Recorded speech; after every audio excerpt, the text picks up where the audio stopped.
सूरा सो पहचानिए जो लड़े दीन के हित, पुरजा पुरजा कट मरे कबहू ना छाड़े खेत। आज वो दिन है जिस दिन गुरु गोबिंद सिंह जी के दो बड़े साहिबजादे बाबा अजीत सिंह जी, बाबा जुझार सिंह जी चमकौर साहिब में आज के दिन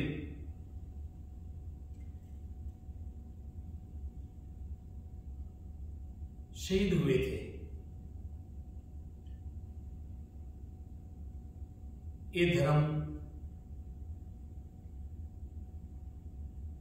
ये इंडिया की, भारत की आजादी में सबसे बड़ा योगदान गुरु नानक साहब से लेकर गुरु गोबिंद सिंह तक और आज तक सिखों का बहुत बड़ा योगदान है। किसी कवि ने लिखा है, दुनिया में कुर्बानी की वो समा जलाई जाती है जब धर्म पे संकट आता है, तब जान गंवाई जाती है। ए दुनिया वालों, दुनिया में वो जीना क्या जीना है, वो जिंदगी जिंदगी जिंदगी है जो जग पे लुटाई जाती है। और वाकई दशम पातशाह दुष्ट दमन साहिब श्री गुरु गोबिंद सिंह जी महाराज ने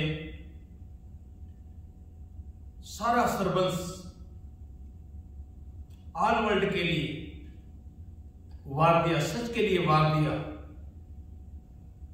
और खास करके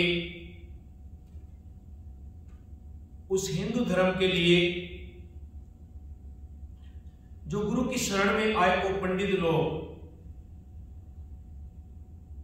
और उनकी फरियाद सुनकर इतना बड़ा ऐलान 9-10 साल की उम्र में अपने पिता को कह देना, गुरु पिताजी से जब पूछा कि क्या बात है, उन्होंने जब बताया कि हिंदू धर्म खतरे में है, तो गुरु गोविंद राय जी ने पूछा इसका हल क्या है पिताजी। तो गुरु तेग बहादुर साहब जी ने बोला, किसी महापुरुष सच्चे इंसान की बलि की लोड़ है। तो गुरु गोविंद राय ने ये नहीं सोचा कि कितनी छोटी उम्र में, लेकिन भावे छोटी उम्र हो, जो दिलेरी है, जो सूरवीरता है वो हमेशा रहती है। वो बचपन से दिख जाते हैं, योद्धापन, सूरवीरता और इंसान की इंसानियत बचपन से पता चल जाती है। गुरु गोविंद राय ने बोल दिया, पिताश्री गुरु नानक के दर के इस टाइम आप गद्दी के 9वें गुरु हो, और गुरु नानक से बढ़कर इस टाइम महापुरुष कौन हो सकता है। उनकी जोत इस टाइम आपके अंदर है।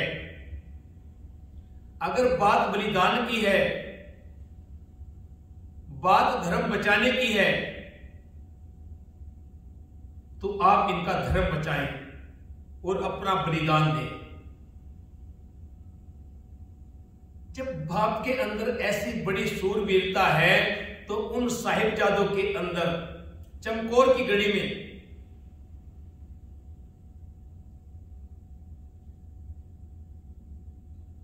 उन मुसलमानों, मुगलों की और उन राजाओं महाराजाओं की कसम खाने के ऊपर जब गुरु गोविंद सिंह जी ने आनंदपुर साहिब का किला छोड़ा, उन्होंने कसम खाई थी, गौ बना के भेजी थी, उसकी कसम खाई थी, और इतनी बड़ी बड़ी कसमें तोड़ दी।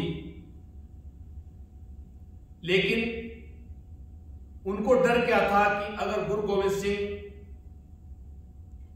इस टाइम जिंदा रहे तो हमारे राज को खतरा होगा।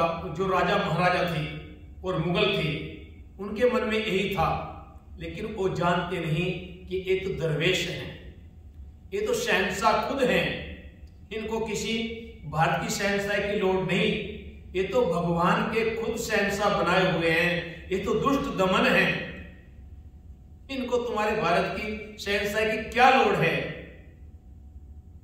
ये तो ऑल वर्ल्ड के उस गॉड, उस खुदा, उस वाहिगुरु, उस राम के प्यारे हैं, उनके स्वरूप हैं।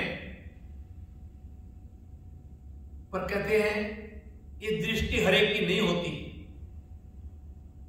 राजनीति में हमेशा धोखा होता आया है और शुरू से धोखा होता रहा है। राजनेता लोग हमेशा से गंदी राजनीति करते आए हैं और आज भी वही कुछ हो रहा है।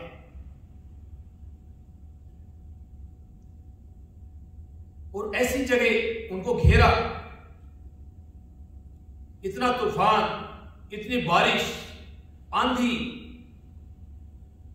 और उधर से सरसा नदी चढ़ी हुई, चारों तरफ से घेर लिया। लेकिन जिसके साथ में सच की ताकत है ना, उसको कोई हरा नहीं सकता, चाहे वो कितनी बड़ी भी शक्ति हो, क्योंकि परमात्मा जब आपके साथ में खड़ा है। दुर्योधन गया था कृष्ण जी को मिलने के लिए, पहले जाके बैठ गया, उस सेनानी की तरफ बैठ गया, और अर्जुन बाद में गया, लेकिन वो पैरों की तरफ खड़ा है, चरण कमलों की तरफ खड़ा है। जब कृष्ण जी की आंखें खुली हैं तो सामने अर्जुन को देखते हैं, अर्जुन सुबह सुबह कैसे? तो दुर्योधन एकदम आके खड़ा होगा सामने, नहीं कृष्ण पहले मैं आया हूं, मेरी मांग पूरी कीजिए। कृष्ण जी कहते हैं नहीं, मैंने तो पहले अर्जुन को देखा है, सन्मुख है ना, अर्जुन सन्मुख है और दुर्योधन बेमुख है। दुर्योधन नफरत है, अर्जुन प्यार है, श्रद्धा है, अतुट विश्वास है। अर्जुन ने कह दिया नहीं नहीं, ये पहले आए हैं, मेरे बड़े भाई हैं, कोई बात नहीं, ये जो मांगे दे दो। उन्होंने कहा दुर्योधन मांग। उन्होंने कहा मुझको आपकी सेना चाहिए, क्योंकि उसको जो घमंडी लोग होते हैं ना, उनको घमंडी अच्छा लगता है। उन्होंने बोल दिया ठीक है, दी आपको सेना। अब अर्जुन को कहते हैं अर्जुन मेरे पास तो कुछ नहीं रहा, मैं अकेला हूं। तो अर्जुन ने उस टाइम बहुत अच्छी बात की थी, सच की बात और हकीकत की बात है। ये सारे जो भी धर्म कोई खराब नहीं होता, माड़ा नहीं होता, इंसान के कर्म खुद के माड़े होते हैं। धर्म सबके अच्छे हैं और सबसे बड़ी जो धर्म है इंसान के, वो इंसानियत है। तो अर्जुन ने कहा कृष्ण जी आप मेरे मित्र हो, मेरे प्यारे हो, मेरे भगवान हो, मुझे तो सिर्फ आप चाहिए, आप मेरे सारथी बने, आप मेरे साथ खड़े हुए तो मुझको कोई भी सेना हरा नहीं सकती। ऐसा अटूट विश्वास है। और हकीकत में सच में वही बात आ रही है कि चारों तरफ से इतनी बड़ी सेना ने, मुगलों की सेना, हिंदू राजाओं की सेना, महाराजाओं की सेना ने घेर लिया है, लेकिन गुरु गोविंद सिंह सच के साथ में, उनके साथ में उनका वाहिगुरु खड़ा है। और प्यारियों वहां से भी जीते, और जैसे वहां से निकले और चमकौर की गढ़ी में जब 10 लाख फौज ने घेरा पा लिया, तो वहां पे फिर 5-5 का जत्था जब भेजा है, तो फिर वहां पे जंग हुआ है और 40 सिंह भूखे भाने और 10 लाख की फौज। गुरु गोविंद सिंह ने जो लिखा है ना, चिड़िया से मैं बात उड़ाऊं, चिड़िया से मैं बात उड़ाऊं, 1.25 लाख से एक लड़ाऊं, 1.25 लाख से एक लड़ाऊं, तभी गोविंद सिंह नाम कहूं। वो हकीकत में उन्होंने करके दिखाया। अगर लिखा है, बोला है, क्योंकि मर्द की जुबान ऐसी होती है। प्यारियों शास्त्रों की बात जाने धर्म के साथ श्री चमकौर साहिब के बारे में एक मुस्लिम शायर अल्लाह यार खां जोगी जी का कहना है कि चमक है मेहर की, चमक है मेहर की, चमकौर तेरे जरों में, यहीं से बच के, यहीं से बन के सितारे गए आसमां के लिए। चमक है मेहर की, चमकौर तेरे जरों में, यहीं से बन के सितारे गए आसमां के लिए। चमकौर साहिब को शहीदों की धरती कहा जाता है, जहां पर श्री गुरु गोविंद सिंह जी के बड़े साहिबजादों बाबा अजीत सिंह जी और बाबा जुझार सिंह के अलावा 3 प्यारों भाई मोहकम सिंह, भाई हिम्मत सिंह व भाई साहिब सिंह जी व 40 सिंहों ने मुगल फौज के साथ लोहा लेते हुए शहादत दी थी। 6 व 7 पोह की रात को 1761 विक्रमी 5 या 6 दिसंबर 1704 ईस्वी में गुरु गोविंद सिंह जी ने आनंदपुर साहिब का किला छोड़ दिया था। जैसे ही गुरु जी का परिवार तथा सिंह आनंदपुर साहिब से थोड़ा बाहर आए तो पीछे से मुगलों तथा राजाओं ने अपनी शर्तों को, अपनी कस्मों को तोड़ते हुए धोखे से उन पर हमला कर दिया, यानी हल्ला बोल दिया। यह लड़ाई आनंदपुर साहिब से शुरू होकर सरसा नदी तक होती रही। सरसा नदी में पानी उफान पर था, सर्दी का मौसम था। ऐसे में गुरुजी का परिवार बिछड़ गया। माता गुजरी तथा छोटे साहिबजादे गुरुजी के रसोइये गंगू के साथ सहेड़ी आ गए। माता सुंदरी जी व माता साहिब कौर जी भाई मनी सिंह जी के साथ दिल्ली तरफ चले गए और गुरुजी अपने 2 बड़े साहिबजादों के साथ 5 प्यारों व मुट्ठी भर सिंहों के साथ चमकौर साहिब की एक कच्ची गढ़ी में जा रुके। उधर मुगल सेना तथा पहाड़ी हिंदू राजाओं की फौज, जिनकी संख्या 10 लाख के करीब बताई जाती है, इकट्ठी होकर चमकौर साहिब में आ पहुंची। गुरुजी को भी इसकी सूचना मिल गई। गुरुजी के पास उस समय सिर्फ 40 सिंह ही थे। गुरुजी ने सभी को एक जगह एकत्र कर उन्हें निर्देश दिया कि सभी सिंह अलग अलग जत्थे बनाकर लड़ाई करेंगे और गढ़ी में भी जगह जगह मोर्चे लगा दिए। गुरुजी से आदेश पाकर 5-5 सिंहों का जत्था गढ़ी से रवाना होता और 10 लाख फौज के साथ लड़ाई करता हुआ शहीद हो जाता। गुरुजी ने अपने हाथों से अपने बड़े साहिबजादे बाबा अजीत सिंह को तैयार किया। गुरुजी के 5 प्यारों में से एक भाई मोहकम सिंह जी बाबा अजीत सिंह को साथ लेकर गढ़ी से बाहर निकले और दुश्मन की फौज पर हमला कर दिया, हल्ला बोल दिया। इन दोनों ने दुश्मन के अनेक सैनिकों को मौत के घाट उतार दिया और जिधर भी जाते उधर भगदड़ मच जाती। एक बार तो ऐसा समय भी आया कि दुश्मन की फौज साहिबजादा बाबा अजीत सिंह व बाबा भाई मोहकम सिंह जी के आगे आगे भागने लगी। वजीर खान, जो कि मुगलों का जर्नैल था, उसने अपने फौजियों को ताना देते हुए कहा कि एक छोटे से बच्चे से डर कर भाग रहे हो, तुम्हें शर्म नहीं आती। यह सुनकर सभी ने साहिबजादा अजीत सिंह को घेर लिया। बाबा जी ने घेरे में भी हजारों दुश्मनों को मौत के घाट उतारते हुए शहीदी का जाम पी लिया। बड़े भाई को शहीद होते देखकर छोटे साहिबजादे बाबा जुझार सिंह जी ने श्री गुरु गोविंद सिंह से युद्ध करने की अनुमति मांगी, आज्ञा मांगी। गुरु जी ने उन्हें लड़ाई के लिए समय तैयार किया। कितनी उम्र होती है, 14-15 साल की क्या उम्र होती है, और अपने हाथों से युद्ध में भेजा।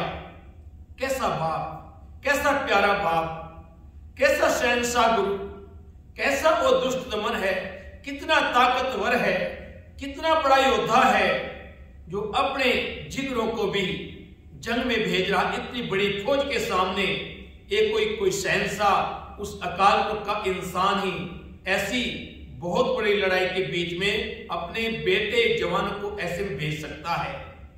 ऐसे गुरु गोविंद सिंह जी को सारे संसार का, ऑल वर्ल्ड का सत सत नमन है। अपने हाथों से सजाकर युद्ध में भेजा बाबा जुझार सिंह ने तीरों व तलवार के साथ खूब जंग लड़ी। हालांकि उनकी आयु बहुत छोटी थी, परंतु फिर भी उन्होंने हजारों दुश्मनों को मार दिया और खुद भी शहीदी का जान पी गए। इस लड़ाई में गुरु जी के 5 प्यारों में से 3 प्यारे भाई मोहकम सिंह, भाई हिम्मत सिंह व भाई साहिब सिंह जी शहीद हुए। 1.25 लाख से एक लड़ाऊं तभी गोविंद सिंह नाम काम वाली बात गुरु जी ने इस लड़ाई में सत्य कर दिखाई। आजकल इस जगह पर शहीदों की याद में शानदार गुरुद्वारे बने हुए हैं, जहां पर शहीदों का अंतिम संस्कार हुआ। वहां गुरुद्वारा श्री कत्तलगढ़ साहिब सुशोभित है। प्यारियों, कितनी बड़ी कुर्बानी है, कितना बड़ा जिगरा है उस बाप का, कैसा सूरवीर है वो पिता। हर बाप की अरमान होते हैं जब बच्चा जवान होता है, बच्चा पढ़ लिख के कामयाब होए और उनकी शादी की जाए। लेकिन यहां पर कैसा हुआ कि शादी भी हो रही है, लेकिन शादी के लिए दुल्हन कौन है? खुद सजाकर भेज रहे हैं गुरु गोविंद सिंह अपने बेटे बाबा अजीत सिंह को, बाबा जुझार सिंह को कलगी लगा रहे हैं, सजा रहे हैं जैसे ब्याह के लिए सजाया जाता है बच्चे को। लेकिन यहां दुल्हन कौन है? यहां दुल्हन मौत है। वह कैसा बाप है, कैसा जिगरा है उस बाप का। आज हमें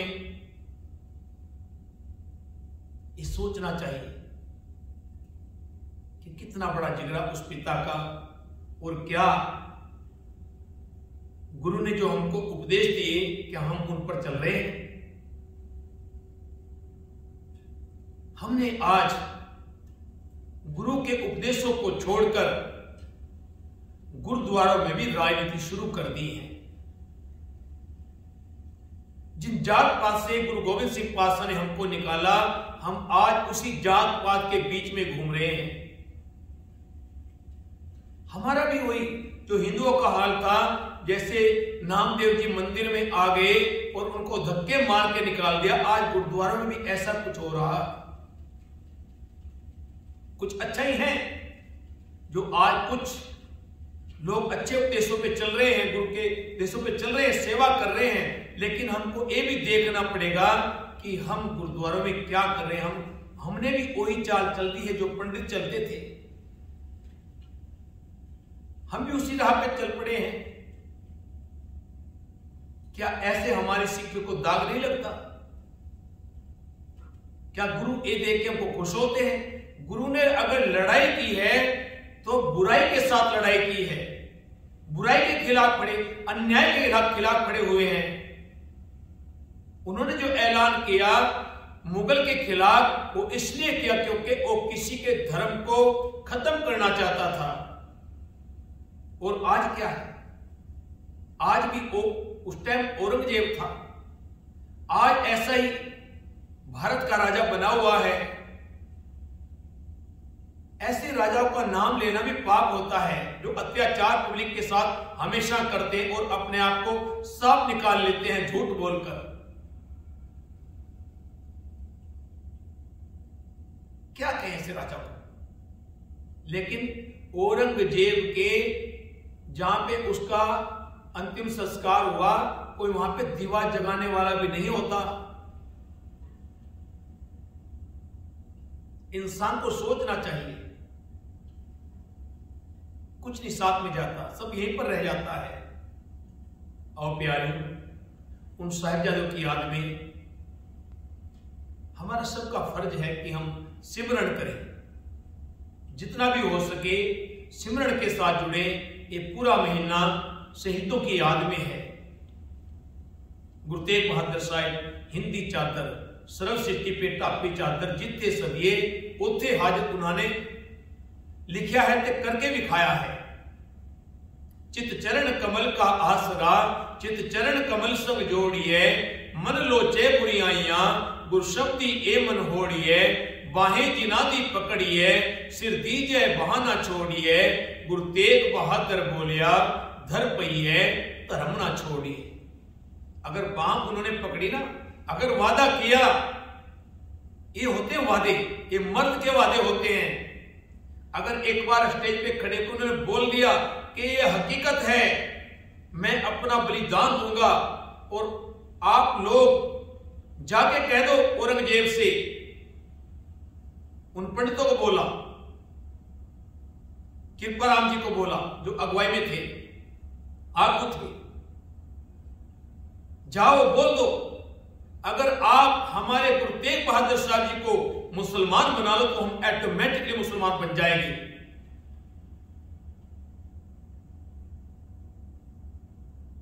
बोल दिया, औरंगजेब खुश हो गया, ये तो कोई बहुत बड़ी बात नहीं, उसको ऐसे तस्वीर दूंगा कि वो तो अपने आप कहेगा कि मैं मुसलमान बनूंगा। और कोशिश की, बहुत कोशिश की, डराने की बहुत कोशिश की, लेकिन भय काहू को देत ने, गुरु तेग बहादुर साहब जी ने बोल दिया जो गुरबाणी में लिखा है श्लोक में ले लो, औरंगजेब भय काहू को देत ने भय मानत आन। गुरु नानक का दर ऐसा है, ना किसी को डराता है और ना ही किसी से डरता है, और तू जो चाहे वो करके देख ले। एक गुरु तेग बहादुर अपने जुबान से पलटने वाला नहीं है, एक गुरु नानक का सिख है, एक गुरु नानक की जोत है। और गुरु नानक का सिख जो होता है वो अगर जो बोलता है वो सच बोलता है, क्योंकि सरदार यानी सिख कभी झूठ नहीं बोलता। ऐसी तस्वीर दिए सामने गुरु तेग बहादुर साहब जी के भाई सतीदास को आरे ऐसे बांध के जैसे कुएं में लटकाते हैं, और आरे से चीर दिया बीचों बीच। भाई सतीदास को रुई में लपेट के आग लगा दी कि ये डर जाए। तो भाई दयाला जी को उबलते पानी में उबाल दिया। लेकिन जिसके साथ वो सच है ना, उसको मौत क्या कोई भी नहीं डरा सकता, कोई भी ताकत उसका कुछ नहीं बिगाड़ सकती।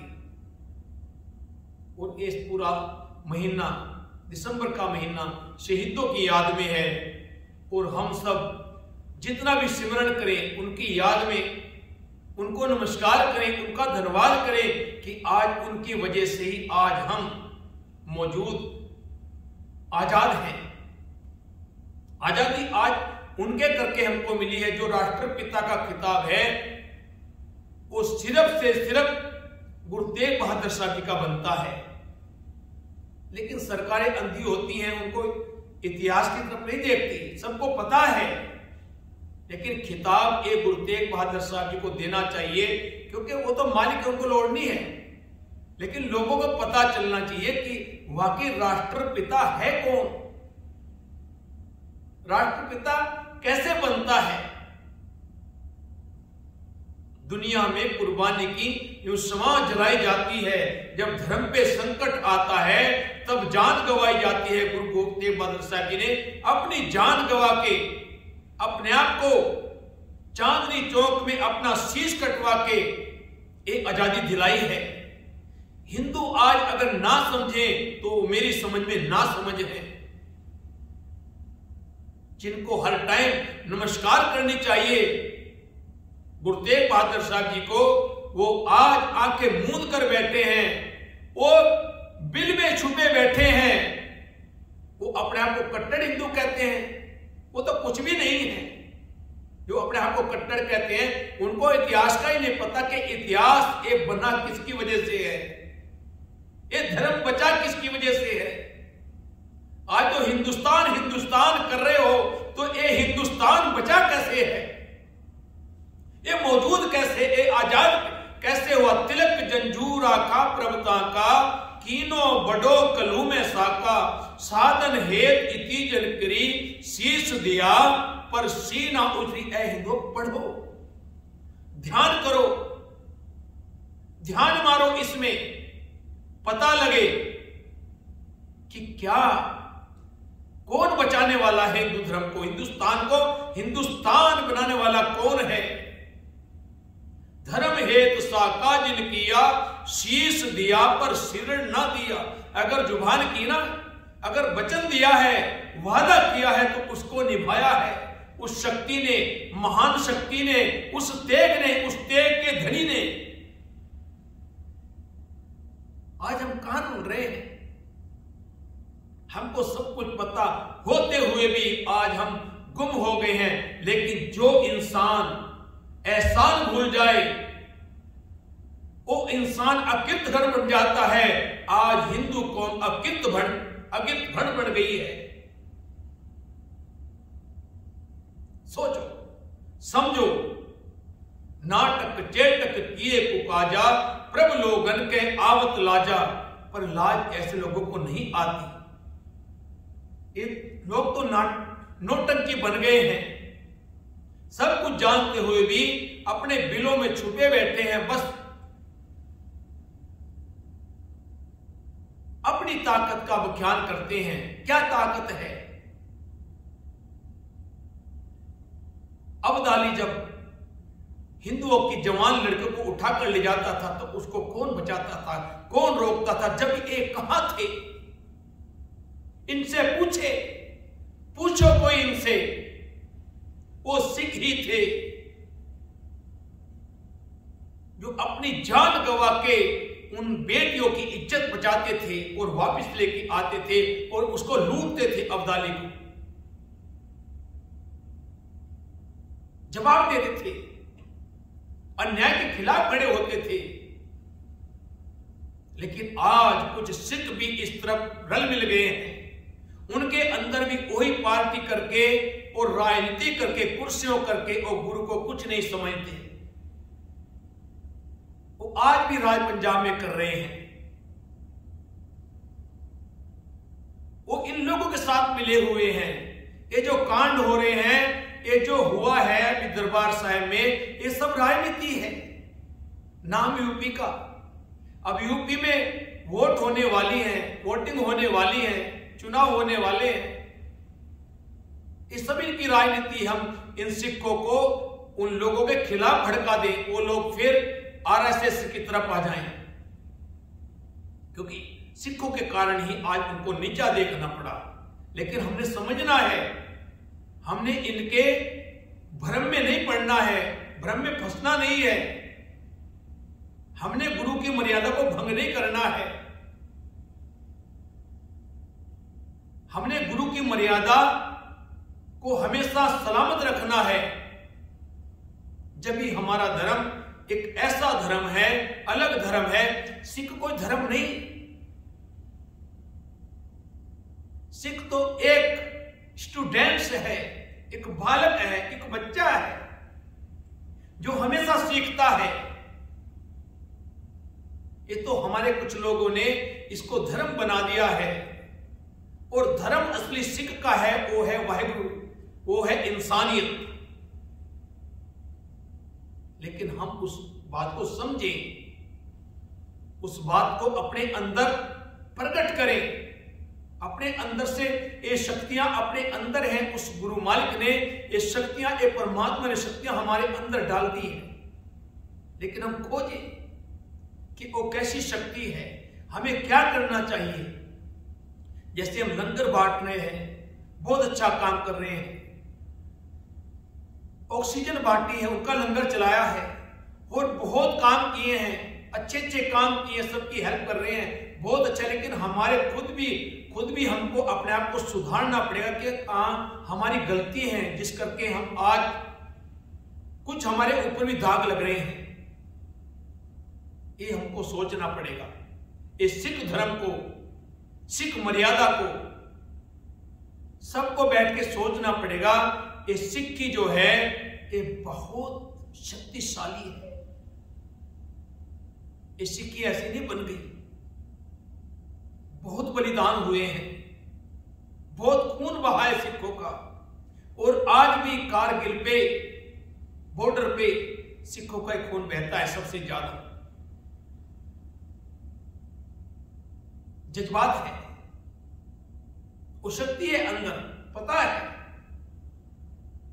ये हमारे भारत के लिए ऐसी दीवार है जिसको कोई तोड़ नहीं सकता, ये ऐसी शक्ति है। बस आज इतना ही। उन शहीदों की याद में, उन शहीदों को शत शत नमन, और दो हाथ जोड़कर सत श्री अकाल, वाहिगुरु जी का खालसा, वाहिगुरु जी।